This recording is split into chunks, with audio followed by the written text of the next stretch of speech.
नमस्कार, स्वागत है आपका प्रोफेशनल एस्ट्रोलॉजी पर। मैं यशराज तिवारी आज आप सभी के सम्मुख उपस्थित हुआ हूं आप लोगों की जन्म कुंडली का निःशुल्क अध्ययन करने के लिए। निःशुल्क जन्म कुंडली अध्ययन की जो हमारी सीरीज चल रही है, इस सीरीज में आज तक 183 कार्यक्रम बन चुके हैं और आज का ये जो प्रोग्राम होने वाला है इस सीरीज का, ये 184 नंबर का प्रोग्राम होने वाला है। साथ ही साथ इस सीरीज में आज तक 943 लोगों की जन्म कुंडलियों का अध्ययन निःशुल्क रूप से किया जा चुका है और आज के इस कार्यक्रम की जो पहली जन्म कुंडली होगी ये 944वें नंबर की जन्म कुंडली होने वाली है। यदि आप इस कार्यक्रम को देखते हैं और इस कार्यक्रम के माध्यम से आपका कुछ भी लाभ होता है तो आप इस वीडियो को लाइक करें, साथ ही साथ इस चैनल को सब्सक्राइब करें ताकि इन फ्यूचर जो भी कंटेंट मेरे द्वारा इस चैनल पर अपलोड किया जाता है उसका नोटिफिकेशन आपको मिलता रहे। यदि इस कार्यक्रम के माध्यम से आपका कुछ भी लाभ होता है तो आप इस वीडियो को ज़्यादा से ज़्यादा लोगों के साथ में शेयर करें ताकि और भी लोगों का लाभ हो और उसका माध्यम आप सभी दर्शक बने। यदि आप जानना चाहते हैं कि आपका ये मंथ कैसा होने वाला है, आपका ये ईयर कैसा होने वाला है, साथ ही साथ विभिन्न ग्रहों का राशि परिवर्तन प्रभाव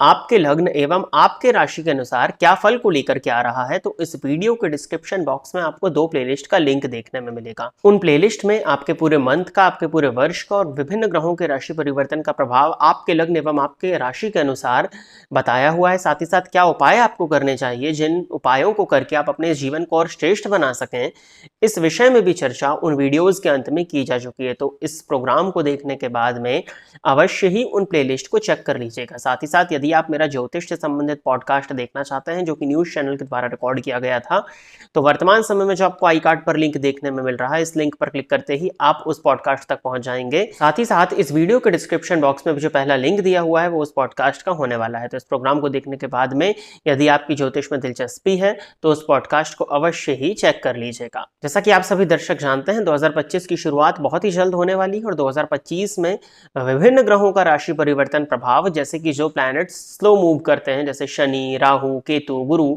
इन सभी का परिवर्तन वर्ष 2025 में हमको देखने में मिलने वाला है। तो वर्ष 2025 का बृहद राशिफल, जैसा कि पिछले साल हमारे इस चैनल पर अपलोड किया गया था, वो भी बहुत ही जल्द आपको देखने में मिलने वाला है। बट उसके पहले आपको दिसंबर का मासिक राशिफल मिलेगा और मैं कोशिश करूंगा कि आपको एक वीडियो आप तक पहुंचाया जाए जिसमें विभिन्न ग्रहों का राशि परिवर्तन जो 2025 में होने वाला है और मोटा मोटा प्रभाव सभी राशि के जातकों के लिए क्या होने वाला है, इस विषय पर आपको एक वीडियो पहले ही प्रोवाइड करा दिया जाए। बाकी बृहद राशिफल जो होता है वर्ष 2025 का, वो आपको दिसंबर के फर्स्ट वीक में देखने में इस चैनल पर मिल जाएगा। तो ध्यान से आप लोग इस चैनल को सब्सक्राइब कर लीजिएगा, साथ ही साथ में सभी वीडियोस के साथ में बने रहिएगा, नहीं तो वीडियो आपसे मिस हो जाएगा। और एक पोल टाइप का मैं आपसे करना चाहता हूं, आप अपनी जो राय है वो कमेंट सेक्शन में दे सकते हैं। जिस तरह से अभी तक राशिफल के वीडियोस आते आते लगभग 1 वर्ष इस चैनल पर हो चुका है, 1 वर्ष से आपको निरंतरता के साथ में राशिफल देखने में मिल रहे हैं जो वर्तमान समय में ग्रहों की गोचर की स्थिति के आधार पर होते हैं।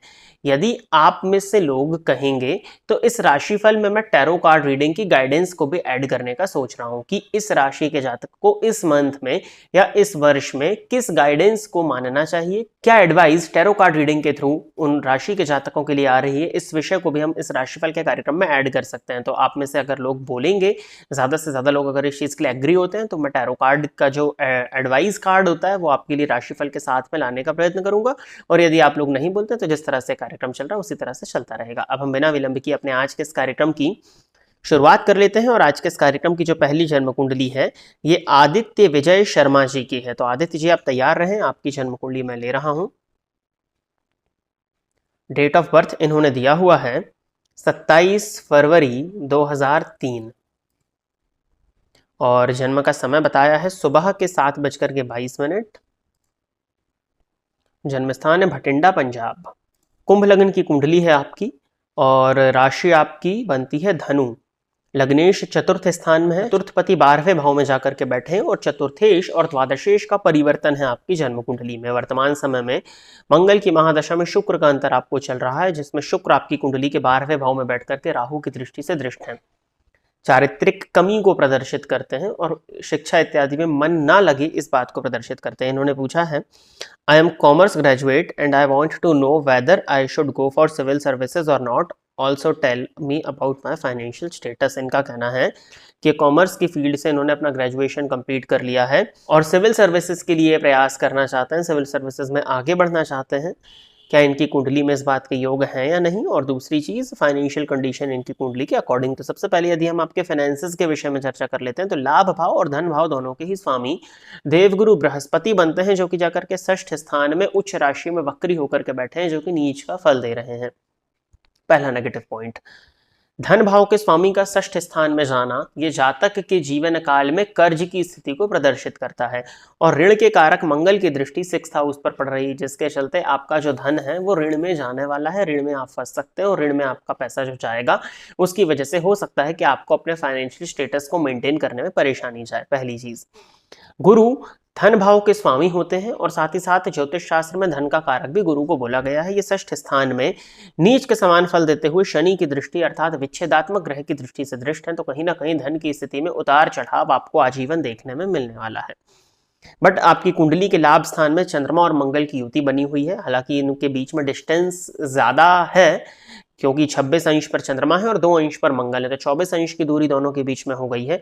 बट फिर भी चंद्र मंगल योग को महालक्ष्मी योग के नाम से जाना जाता है, और मंगल लाभ स्थान में बैठे हुए हैं, कर्म भाव के स्वामी होकर के नवमांश में स्वग्रही हैं, जिसके चलते कहा जा सकता है कि धन का आगमन आपके पास में अच्छी मात्रा में होने वाला है, बट व्यय की स्थिति बहुत ज्यादा बनी रहेगी। धन आपका पूरा व्यय होगा, और हो सकता है कि आप अपने स्टेटस को मेंटेन करने के लिए आप दिखावे के लिए भी बहुत ज्यादा ऋण ले लें और उस ऋण में आप फंस जाएं। तो फाइनेंशियल कंडीशन बहुत ज्यादा अच्छी आपकी कुंडली में नहीं दिखती है यदि हम धन संचित होने की पॉइंट ऑफ व्यू से बोलते हैं। बाकी लग्जरियस लाइफस्टाइल की स्थिति तो आपकी कुंडली में दिखाई देती है, क्योंकि शुक्र 12वें भाव में बैठ करके वर्गोत्तमी हो गए हैं। चलित में वो 11वें का फल दे रहे हैं, बट क्योंकि 12वें भाव में राहु से दृष्ट तो हैं, तो फिजूल के व्यय तो ये आपसे कराएंगे ही। बट मंगल की उपस्थिति जो कि कर्मेश और पराक्रमेश होकर के लाभ स्थान में है, लाभ भी होता रहेगा, धन आगमन की स्थिति बनी रहेगी लाइफ में। तो ठीक है, फाइनेंसेस को लेकर के अब आप समझ गए होंगे, इससे ज्यादा समझाने की जरूरत नहीं है। सिविल सर्विसेज के पॉइंट ऑफ व्यू से देखा जाए तो कॉम्पिटिशन भाव के स्वामी चंद्रमा बनते हैं, जाकर के बैठे हुए लाभ स्थान में गुरु के घर में, और षष्ठेश और लाभेश का परिवर्तन है आपकी कुंडली में, और चंद्रमा जो है वो पूर्वा साढ़ा नक्षत्र में बैठे हैं। ठीक है, नवमांश में चंद्रमा आपके नीच के ही एक नेगेटिव पॉइंट हुआ, लेकिन सूर्य आपकी कुंडली में वर्गोत्तमी है, जन्म आपका प्रातः काल का है, तो कहीं ना कहीं सूर्य के पास में बल आ रहा है षडबल में, और सूर्य को किसी भी शुभ ग्रह की दृष्टि का दृग्बल नहीं मिल रहा है, तो पापक ग्रह की दृष्टि भी सूर्य पर नहीं है। देखिए, आपकी कुंडली के अकॉर्डिंग मई 2026 तक सरकारी नौकरी में जाने की पॉसिबिलिटीज बनती हैं। यदि मई 2026 के पहले पहले आप गवर्नमेंट जॉब में सिलेक्शन लेकर के ज्वाइनिंग ले लेते हो, तब तो आपके लिए सिविल सर्विसेज की पॉसिबिलिटी बनती है। बट अगर मई 2026 तक आप नहीं ले पाते हो, तो मई 26 के बाद में आपकी राहु की महादशा प्रारंभ होने वाली है, जो कि फिर आपको सिविल सर्विसेज में बहुत ज्यादा सफलताएं नहीं दिलाएगी। ये 2029 तक का समय हो जाएगा।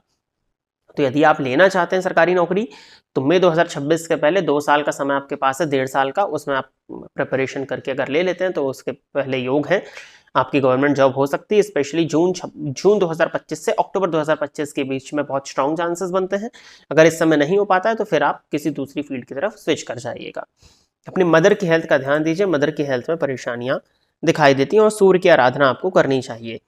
आगे बढ़ते हैं। अगली जन्म कुंडली जो है ये शशांक ऑफिशियल नाम से आईडी है, तो शशांक जी आप तैयार रहें, आपकी जन्म कुंडली मैं ले रहा हूं। डेट ऑफ बर्थ इन्होंने दिया है 16 सितंबर 2000, और जन्म का समय है सुबह के 4 बजे। जन्म स्थान है उन्नाव, यूपी।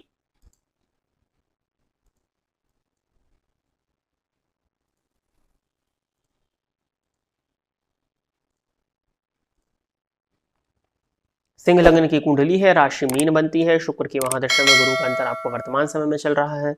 लग्नेश और भाग्येश की युति लग्न में है, इसको अच्छा माना जाएगा, बट शनि से केंद्र में है ये युति, तो लाइफ में चीजें थोड़ी धीमी गति से प्राप्त होती हैं। प्रश्न है इनका कि पैसा कितना होगा और किस एज में होगा। देखिए, पैसा कितना होगा इस विषय में तो कोई आपको नहीं बता सकता है।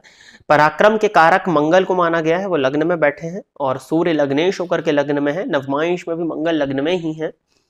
ये जरूरत से ज्यादा महत्वाकांक्षाओं को प्रदर्शित करते हैं, और अगर मंगल लग्न में है तो धन कमाने के लिए आपसे कर्म करा लेंगे। धन के स्वामी बुध बनते हैं, धन भाव में ही उच्च राशि में बैठे हुए हैं, नवमांश में भी वो धन भाव के स्वामियों के धन भाव में स्वग्रही हैं। लाभ भाव के स्वामी बनते हैं बुध, वो भी द्वितीय भाव में जाकर के महाधनी योग का निर्माण कर रहे हैं। धन की स्थिति आपकी कुंडली में ठीक है, but after the age of 34 आप देखेंगे कि आपकी जो फाइनेंशियल कंडीशन है उसमें सुधार आ रहा है, चीजें आपकी लाइफ में काफी धीमी गति से प्राप्त होंगी। लाभ स्थान में राहु का होना भी व्यक्ति को एक से अधिक मार्गों से धन का लाभ करा देता है। तो कुछ स्थितियां फाइनेंसेस के पॉइंट ऑफ व्यू से तो आपकी कुंडली में अच्छी हैं। फाइनेंसेस होने के बाद भी मन आपका सदैव शांत रहने वाला है, मानसिक रूप से आप हमेशा असंतुष्ट रहेंगे और मंगल की उपस्थिति लग्न में भी आपको कुछ हद तक असंतुष्टि देने वाली मानी जाएगी। आगे बढ़ते हैं। अगला प्रश्न जो है ये आकाश जैन जी का है। इन्होंने अपना डेट ऑफ बर्थ बताया हुआ है 26 अगस्त 1984।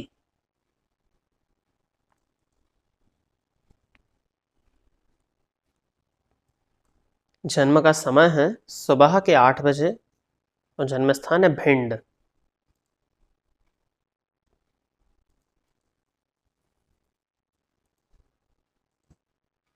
कन्या लग्न की कुंडली है, राशि बनती है इनकी कर्क और चंद्रमा की ही महादशा वर्तमान समय में आपको चल रही है। प्रश्न है इनका कि कृपया मुझे दिशा निर्देश देने का कष्ट करें, कृपया मुझे दिशा निर्देश दें। घर में श्रीमती बहुत गुस्सा रहती हैं। किस कारण से गुस्सा रहती हैं ये भी कारण बता देना था आपको।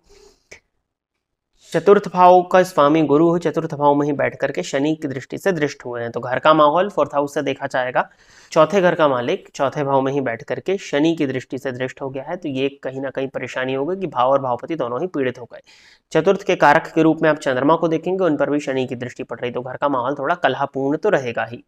सप्तम भाव के स्वामी भी गुरु बनते हैं, वो चतुर्थ भाव में बैठ करके शनि की दृष्टि से दृष्ट हो गए हैं।